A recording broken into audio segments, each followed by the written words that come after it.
ऐसे हैं योगेश्वर है, उनका वो आर्टिस्ट है, सबको तृप्त करना जानते हैं।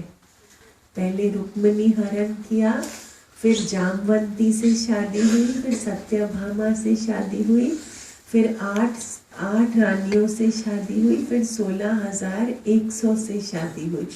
सबको तृप्त करना जानते हैं। नारद जी सोचते हैं ये भगवान आखिर इतने ग्रस्त कैसे संभालते होंगे। तो नारद जी देखने आते हैं, तो एक महल में गए तो भगवान रुक्मिणी के साथ बैठ रहे थे और उन्होंने नारद जी का खूब स्वागत किया। नारद जी दूसरे महल में गए तो भगवान अपने बच्चों को दुलार रहे थे।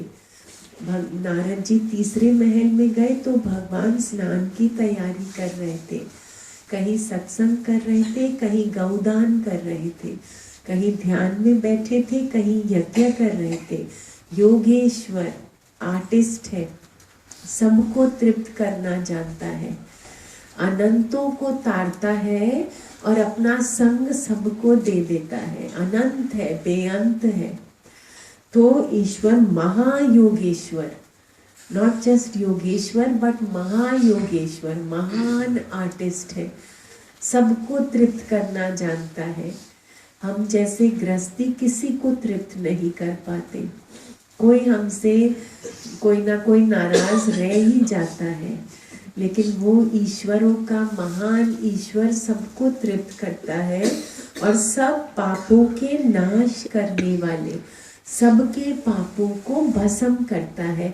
कैसे भस्म करता है? सबके पापों को इकट्ठा करता है, फिर ज्ञान की तीली लगा देता है और वो सारे पाप डिसॉल्व हो जाते हैं, सारे पाप बर्न हो जाते हैं, सारे कर्म फिनिश हो जाते हैं, चाहे संचित है या प्रारब्ध है। संचित मीन्स फिक्स्ड कर्म जो इतने जन्मों से चले आ रहे हैं।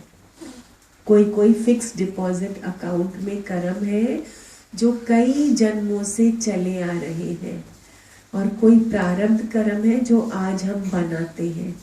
तो जब ज्ञान की तीली लगती है तो सारे कर्म नाश हो जाते हैं, ना संचित